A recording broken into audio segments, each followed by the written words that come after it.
In November 2000, a criminal gang attempted the most audacious robbery in British history. They look like terrorists. We're watching it on CCTV. The target, the world's most perfect diamond, the De Beers Millennium Star. We didn't know exactly how they were going to do it, and we didn't know when they were going to do it. The robbers' daring plan would bring untold riches or decades behind bars. The police operation against them would be the biggest in the flying squad's history.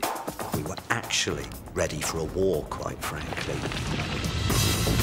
Using never-before-seen police footage and testimony from the men who were there, this is the inside story of the heist of the millennium and the secret operation to foil it.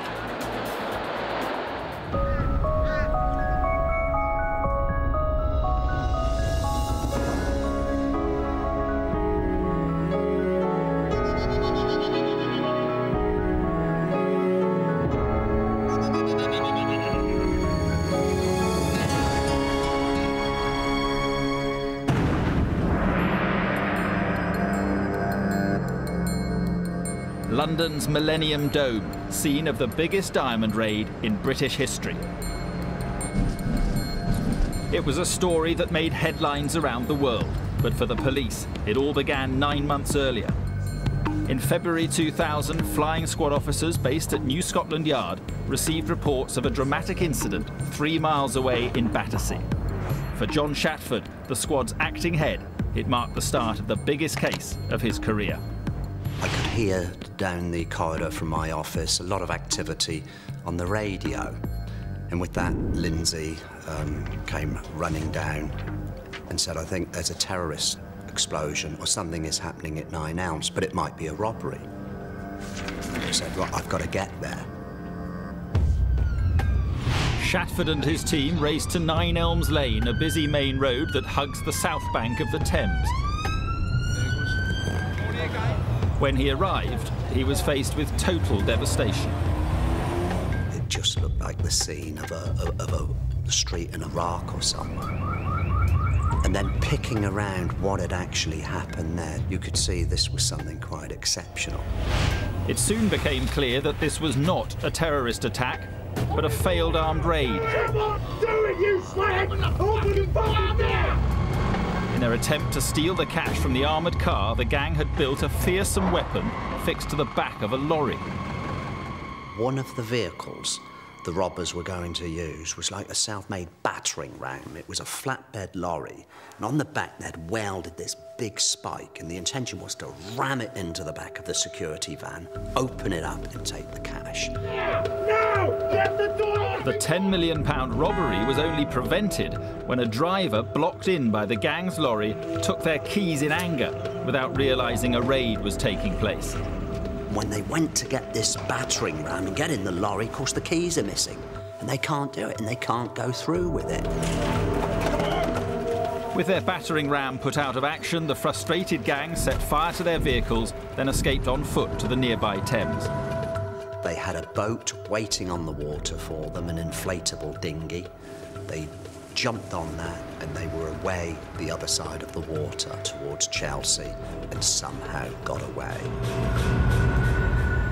The police had never witnessed such a sophisticated raid and unusual getaway before. The robbers had left them with nothing to go on.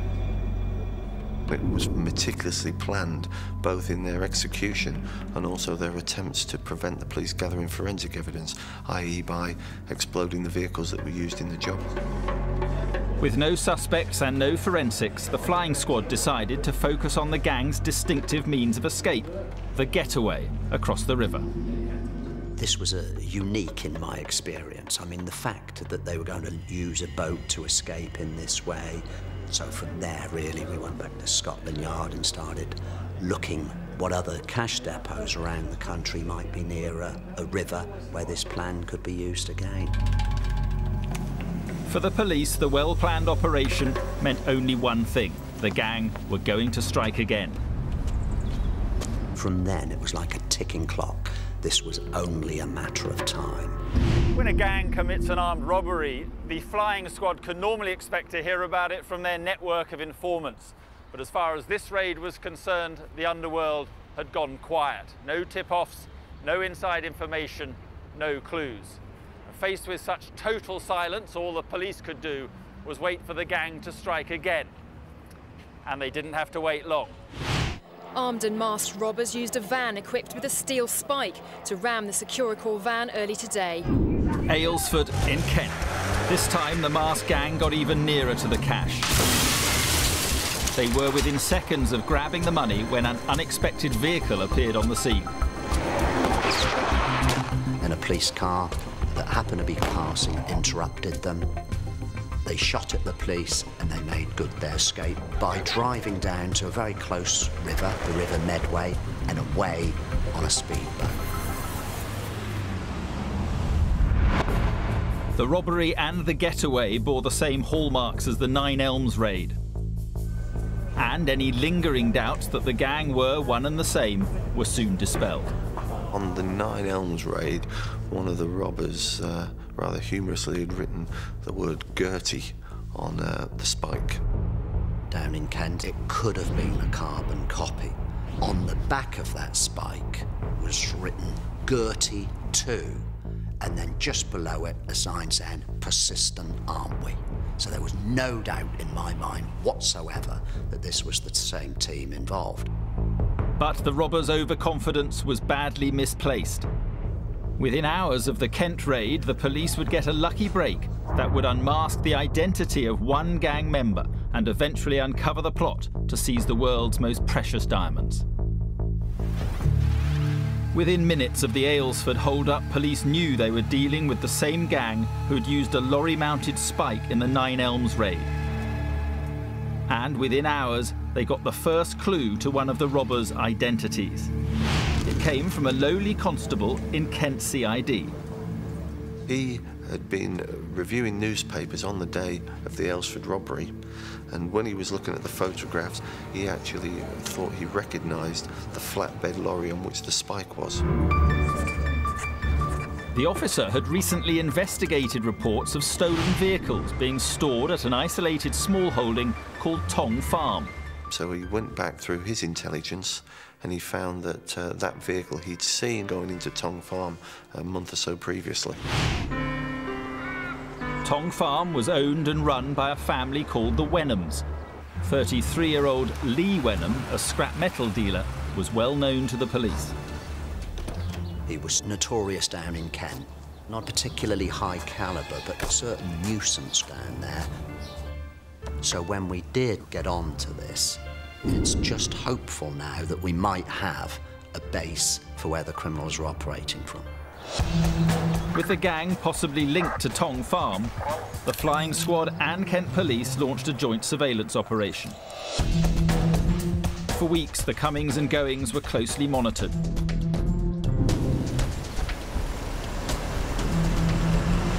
This police video taken at the time shows Lee Wenham's truck leaving and arriving.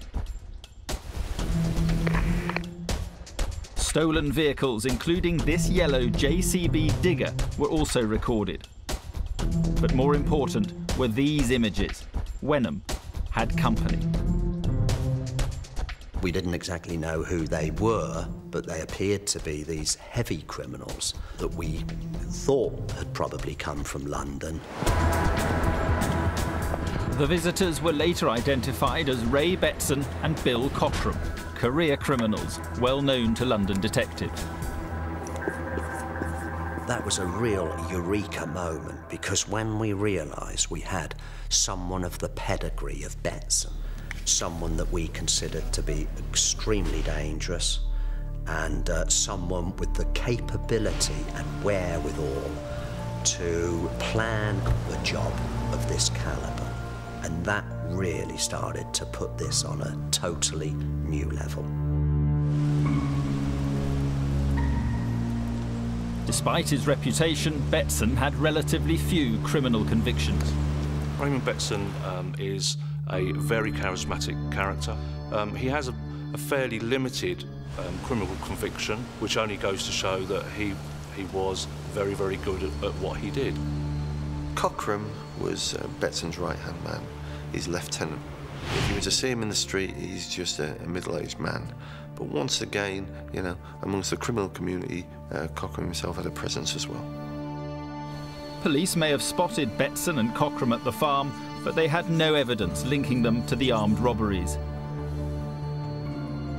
It wasn't until they identified the driver of this van that another piece of the jigsaw fell into place. His name was Terence Millman. Millman himself was an armed robber with a formidable record. You name it, he's done it. If it involved the gun, he had done it. And this was clearly someone else in the gang that gave it the caliber that we were expecting. Millman was not only known to the police, he enjoyed respect in London's underworld. I knew Terry from when he was a young fella, a young kid, and he first arrived in Wormer Scrubs when I was there, and I got close to him then. And he's a nice guy, a good guy. Detectives were now confident they had the key members of the gang. Betson, the career criminal. Cockram, the number 2. The experienced Millman. And providing them all with a base, Lee Wenham. If the police needed more proof, it came on the 25th of August, when their cameras filmed the arrival of a familiar getaway vehicle. One of the most significant moments was when we actually saw a boat being taken into Tong Farm, because it told us that we were looking at the right place and that these were people who were preparing for the next job. But the police had no idea where that next job would be, and for the moment could only rely on guesswork.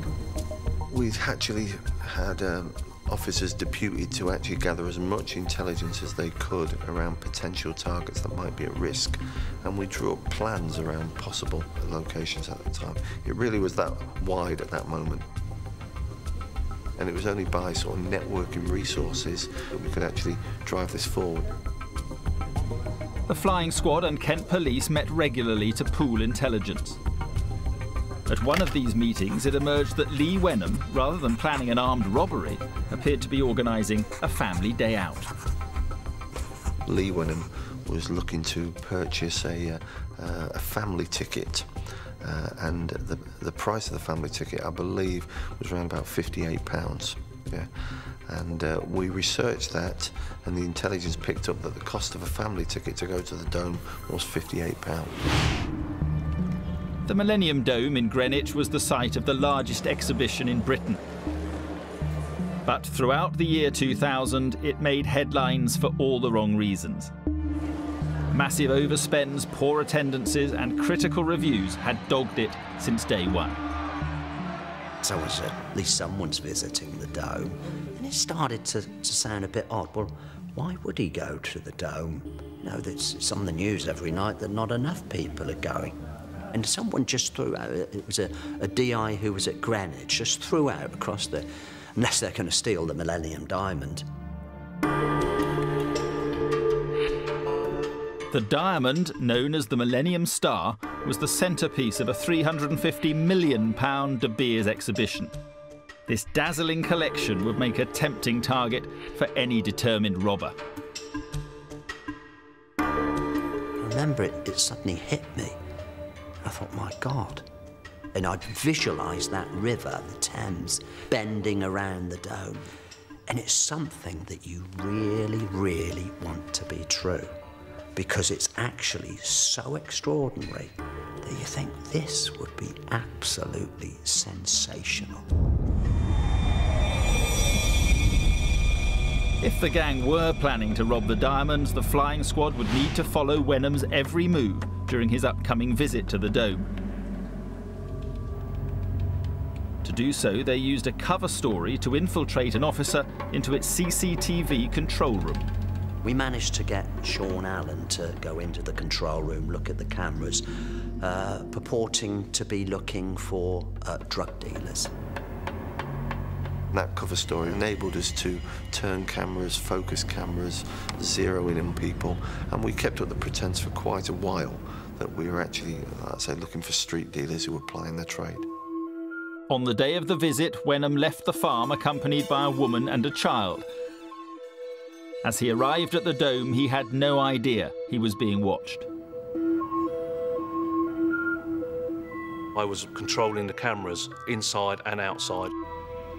We identified Wenham walking round the dome. Wenham was filmed checking possible access points to the site. Once inside the dome, surveillance officers dressed as tourists got within 10 yards of their target. Totally unaware of their presence, Wenham was filmed visiting the diamond vault no fewer than 3 times. The alarm bell started to ring because we then had a boat in a farm. We had the dome, which was near a waterborne escape route. And we saw that Wenham did, in fact, appear to have more than passive interest in the vault like a tourist. We knew, therefore, what the target was, and we could start planning a response around that. The plan to foil the raid became known as Operation Magician, the biggest undertaking in the flying squad's history. But circumstantial evidence would not be enough. To ensure convictions, John Shatford would have to catch the gang in the very act of robbing the jewels. Now, I've had armed robbers that have been dressed up in masks, been carrying guns, and actually still got off at the trial because they've been able to convince the jury that they were there for another purpose. So you actually let the robbers go so far and then arrest them so that their intentions are actually irrefutable. To catch the gang red-handed, the flying squad needed to find out when the diamonds would be at their most vulnerable. And to do this, they would have to inform the diamonds' owners about the robbery plot. I was sitting in my office when the phone rang, and it was a policeman on the end there who didn't really introduce himself very clearly, but he'd like to speak to me. And I was met, and he said to me, "We have reasons to believe that there are a bunch of villains who are coming together who are going to try to steal the Millennium Star." Thorne was initially sceptical. The Millennium Collection was housed in an impregnable vault. We had built there a fort, literally, of solid concrete, solid doors that nobody could break into. But having said that, the doors had to be opened for the general public. And that is why the display cabinets themselves, that glass was supposed to be unbreakable, that it would stand up to at least a half an hour of any demented person who was prepared to smash away with any known device. Shatford agreed that a raid on the vault was unlikely. He expected the robbery to occur when the diamond was in transit. Looking at what happened at Nine Elms, looking what happened at Aylesford, we're pretty certain that they must be going to rob the diamond when it's en route somewhere. And talking to Tim, he said, well, actually, it's going to be moved to Tokyo on display. In early September, the diamonds were due to be driven from the dome to De Beers' London headquarters before being taken to an exhibition in Japan. Suddenly, that was it. Well, if this is the only time it's being moved, the gang must have inside information from somewhere, and they must be going to hit this on the 1st of September. The flying squad now scrambled to put together the biggest ambush in their history. John Shatford decided on overwhelming force in his quest to catch the diamond raiders in the act. We had the entire river covered with our river launches, and I must have had close to 300 people at the end of the day, either dug in around the dome or watching. We're putting people up at cranes around the dome, so we had absolutely everywhere covered. We were actually ready for a war, quite frankly. We could take on anything. At dawn on the 1st, security staff removed the priceless diamonds from the dome's vault. Replicas were then displayed in their place. At 6 a.m, the armoured convoys set off. We got word that the security vehicles are now going to move away, and they're on their way. So I had a helicopter in the air, standing off at distance, and we were waiting, well, where's it going to happen? John Shatford had identified the Blackwall Tunnel, which connects the Dome to the City of London on the north side of the Thames, as the most likely place for the gang to strike. As the security van entered the tunnel, the police held their breath. We waited and we waited. And we followed that all the way back to De Beers headquarters in the City of London. Nothing happened. And when it arrived in those gates and I got the message back to where I was at the Dome, that's it. It's back, safe, no untoward incident. I just went away in a corner and I thought, what's happened? The police operation had cost hundreds of thousands of pounds. The gang had simply not shown up. And I went back to Scotland Yard and I went and shut myself in my office. And I just sunk my head in their hands and I thought, what the hell? You know, how else can they possibly do it? They absolutely could not do it inside the Dome. They just couldn't possibly do that. Perhaps it's never going to happen. And that was probably the lowest ebb. But just as Operation Magician teetered on the brink of disaster, Shatford received some stunning news. It came from the undercover officer who was manning the Dome's security cameras. I've got a call from Sean Allen, who said something like, "Boss, you're not going to believe this, but I just spotted Betson and Cochrane at the Dome. And they're having a good eyeball at the Diamond."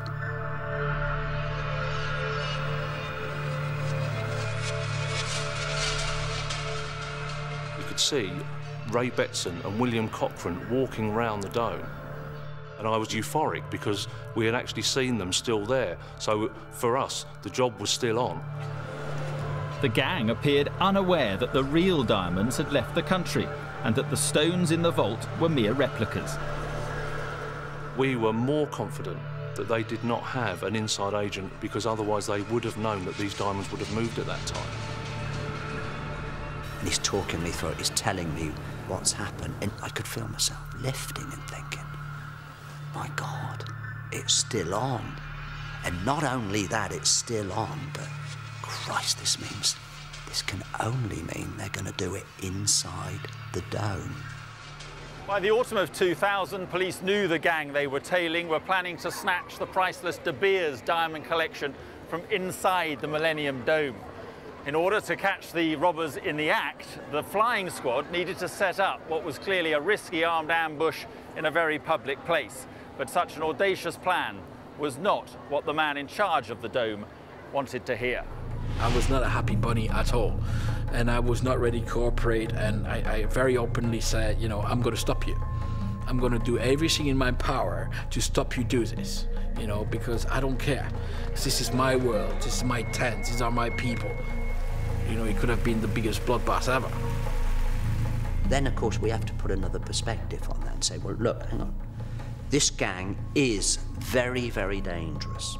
We now have an opportunity to arrest them in a properly controlled environment with irrefutable evidence. Now, if we fail on this occasion, how can you explain? Well, we actually did have an opportunity to arrest this team and put them out the way, but it was too dangerous, so we didn't do it. We're the police. There is no one else. And this guy really kind of, you know, let me blow smoke and just calm me down and just turn me around and convince me this is gonna be good. This is gonna be all right.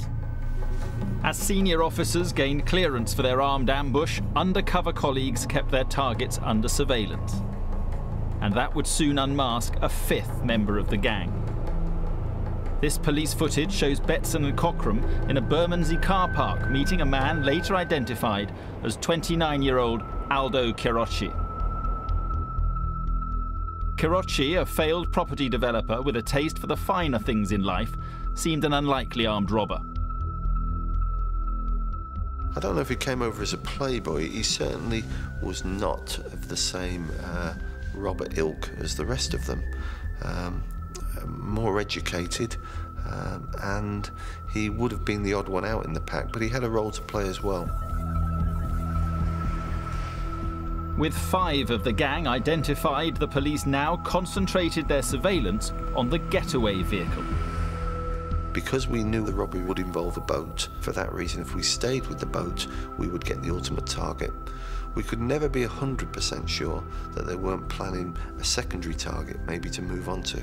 So for that reason, to minimise the risk of compromising the operation, we played it safe and we stayed on the boat. As the robbers tested the speedboat, the watching police noticed it was not performing as it should. On the 3rd of October, officers followed Terence Millman to a boatyard in Whitstable, Kent. Contact. He's got glasses, beard, horizontal striped jumper. There he paid £2,000 cash for a replacement boat. Reversing towards the gates of the boatyard.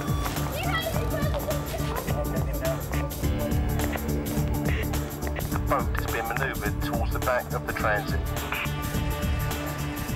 When police recovered the receipt, they found that it signed for the purchase using the name Terry Diamond.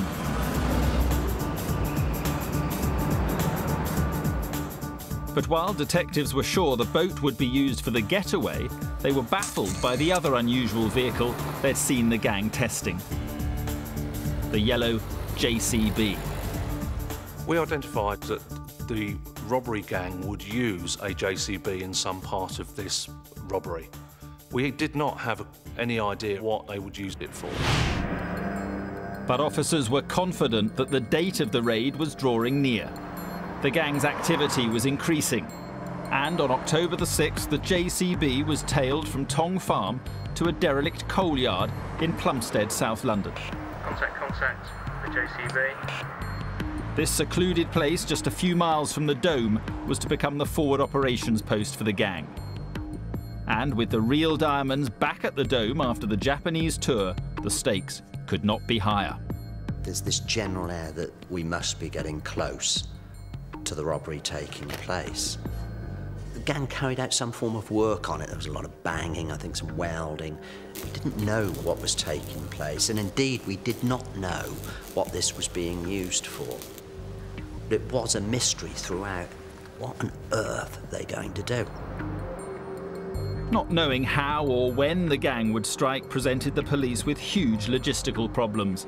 They had to keep an expensive 24-hour presence in and around the Dome, while all the time keeping it secret from the gang. We used cover stories that we were doing a training exercise in the local area. Our main concern was that the robbers, for want of a better word, would start putting the Dome into the too hard box and would start looking for a softer target that they could control better. As the secret stakeout at the Millennium Dome continued, surveillance officers began to notice new patterns in the gang's visits. As autumn progressed, they only seemed to turn up at certain times on certain days. The gang had been to the Dome on a number of occasions, and we were starting to look at this and the dates that were involved. And then it turned out that every time they were there coincided with when the Thames was at a high tide.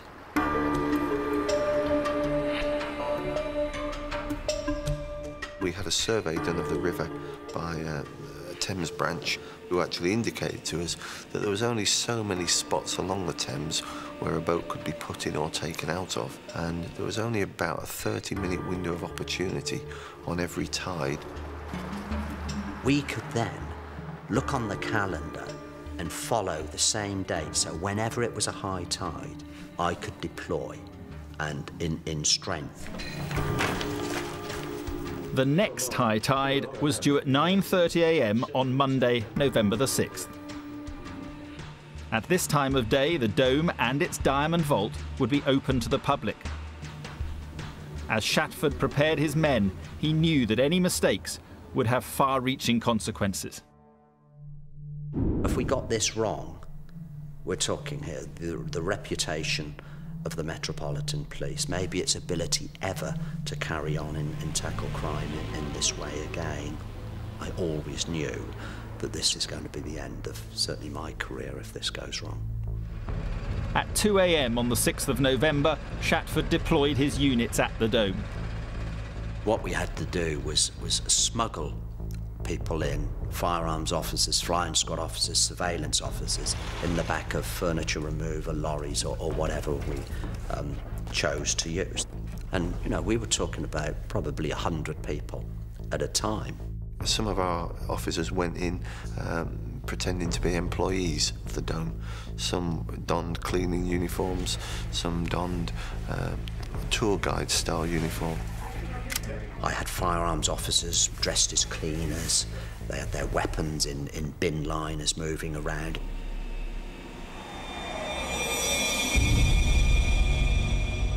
Shatford and his assistants took their place in the Dome's CCTV control room and waited.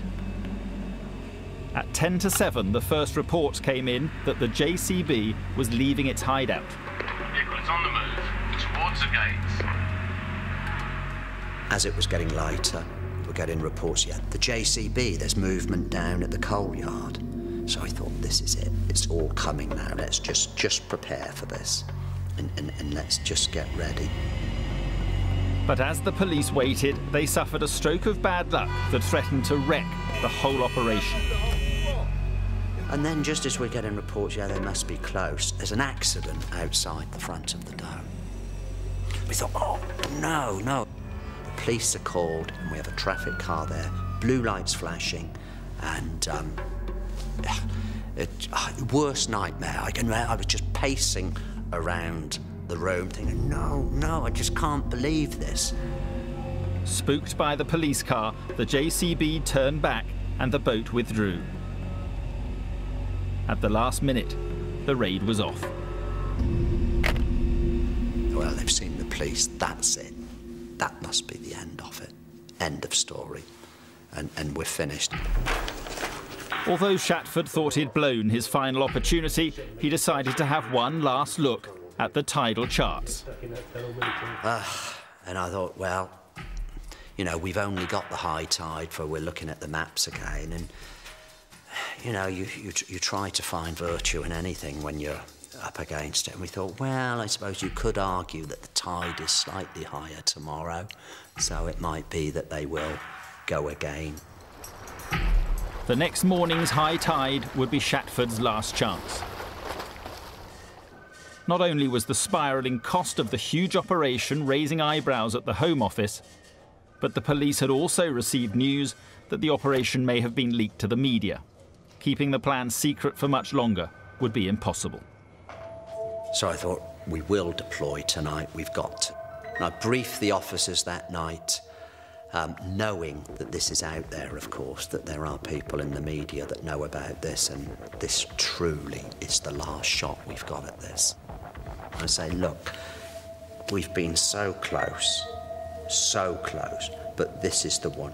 Let's be on our job here. You're going to need to come through. On the morning of the 7th, officers were again positioned along the route from the coal yard and dug in on the north side of the river. Armed officers in speedboats and police helicopters were also ready and waiting. A hidden ring of steel was now in place around the Dome, the vault and the diamonds. And then the early morning comes and we get a report through that there was activity at the coal yard.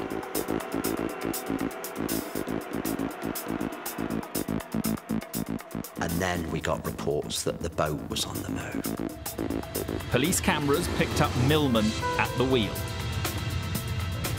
The boat came down the A13 to be positioned on the far side of the Thames, the north side of the Thames. Boat driver is looking at the engine of the boat.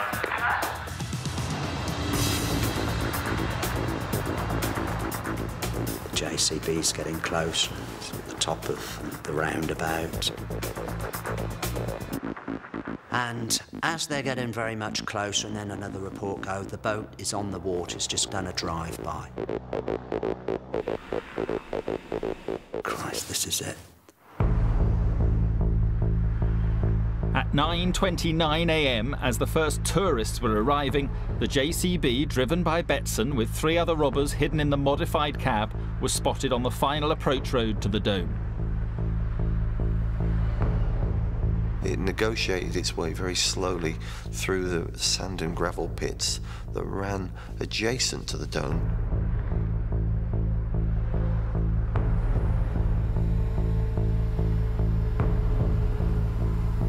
Took up a holding position without breaching the perimeter of the dome's outside fence.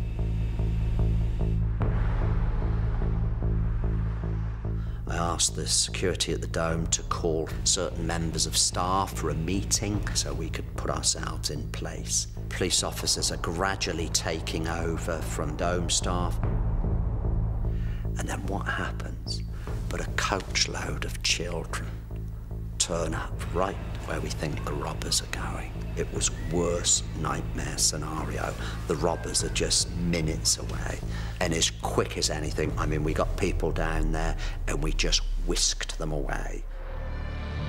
Just moments later, at 9:33 a.m, the robbers struck. We've actually got it when we're watching it on CCTV. I can see it now. It starts to rock backwards and forwards, and you think, what's it about? It's getting up its strength. Then Betson accelerates hard with the JCB and takes out a reinforced concrete pillar that enables him to then crash through the fence.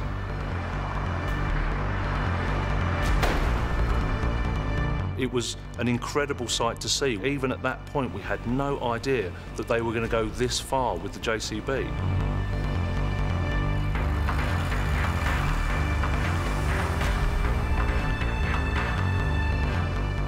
And then they smashed straight through a 10-15 foot gate. And then, to our absolute horror, they turned and went straight through the side wall of the dome.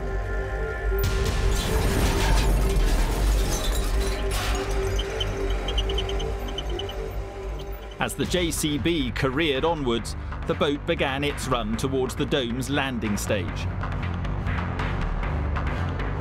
Floats off towards the dome, towards the pier. The JCB came into the dome itself and then parked directly outside the vault, and then they jumped out of the JCB. They looked like terrorists, quite frankly, but they had this breathing apparatus on. Karachi started throwing smoke grenades out. Amid the confusion, 2 of the robbers ran into the vault. Tim Thorne, watching via video link from De Beers headquarters, was horrified by what happened next. It looked to me that they were carrying sledgehammers and also something that looked like a gun, and fired this gun-shaped thing into the side of the actual display case itself. Thorne's confidence in the strength of the reinforced glass was about to be shattered. The other person picked up the sledgehammer and started to hammer away at where the gun had been fired. And it became quite clear that they were now making quite a considerable hole into the side of our display cabinet. After months of frustration, the moment Shatford had been waiting for had arrived. Myself and John Swinfield looked at each other, and I can remember we just nodded and, you know, we were agreeing the time is right. Send in the boys.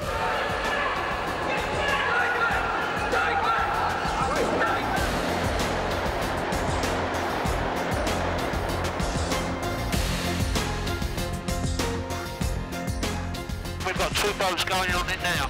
Your way, I suspect you in the middle of the river.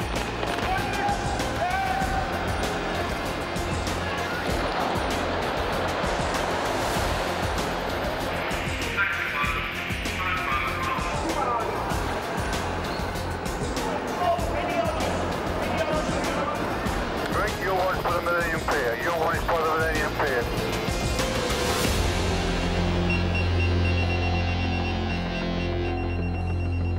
The gang had been under surveillance for 5 months.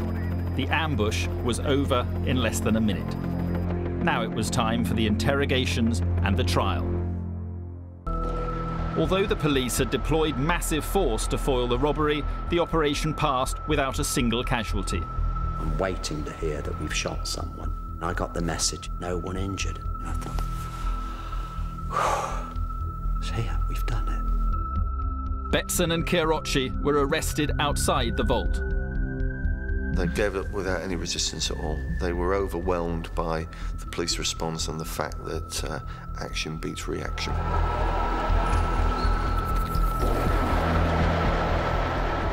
Inside the vault, police armed with stun grenades overpowered Cockram and an accomplice. When you're inside a concrete bunker, basically, and this is what it was, then you can imagine the explosion and the force of the pressure wave from the explosion. And you can see them just topple down as they're being poleaxed. The mystery accomplice who wielded the sledgehammer was later identified as Robert Adams, a man with a conviction for attempted murder. Mr. Adams found time to make a joke of the situation that he was in. Immediately after arrest, he said that he was 12 inches from payday. Out on the river, the getaway driver, Kevin Meredith, was swamped by armed officers. He must have thought his life was over, quite frankly, and he was arrested very quickly. Terence Millman was arrested on the north side of the river, disguised as a workman, waiting for the getaway boat that never arrived. When police later arrested Lee Wenham at Tong Farm, the team could finally relax. John Swinfield and I went and congratulated each other. We've won, you know, for all the setbacks, we've pulled this off. The flying squad's biggest operation had ended in stunning success. With the spectacular ambush taking place in public, front-page headlines were guaranteed. The police have described the raid as audacious, potentially the biggest robbery in history.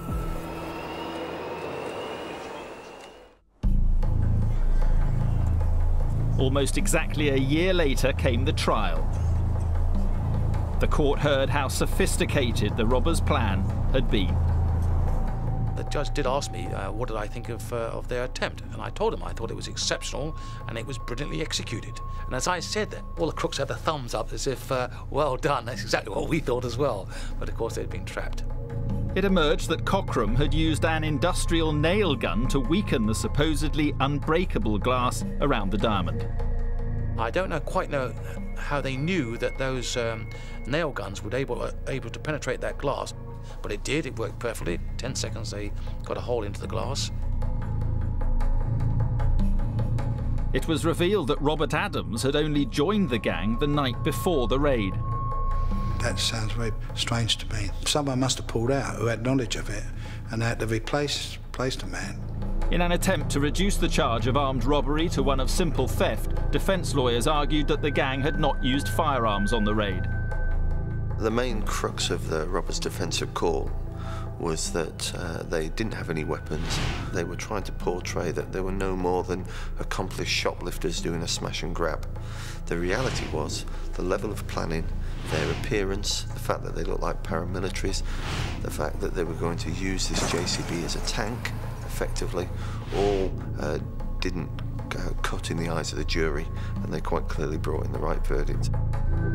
Dome raiders Ray Betson and Billy Cockram were today jailed for 18 years for their part in the attempted robbery of the Millennium Star.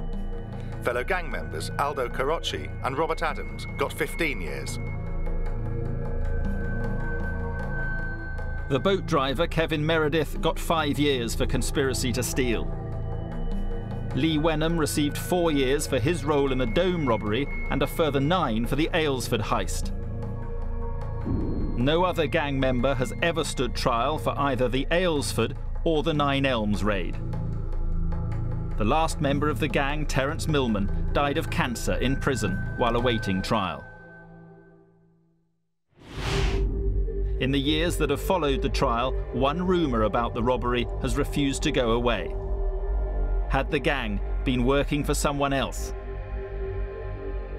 I was just managing to pick up whispers that possibly there's a Russian connection and that this is where the diamond was going to go, that I couldn't actually, you know, grip that there was someone bigger. You know, my own belief is that there were other people involved. Speculation, but well-informed speculation, I think. There is one final twist to the tale of the Great Dome diamond robbery. It's since emerged that before the gang struck, the Millennium Star's owners, De Beers, swapped their priceless stone for this valueless replica. So after all the months of planning, even if the robbers had succeeded, their haul would have been worth precisely nothing.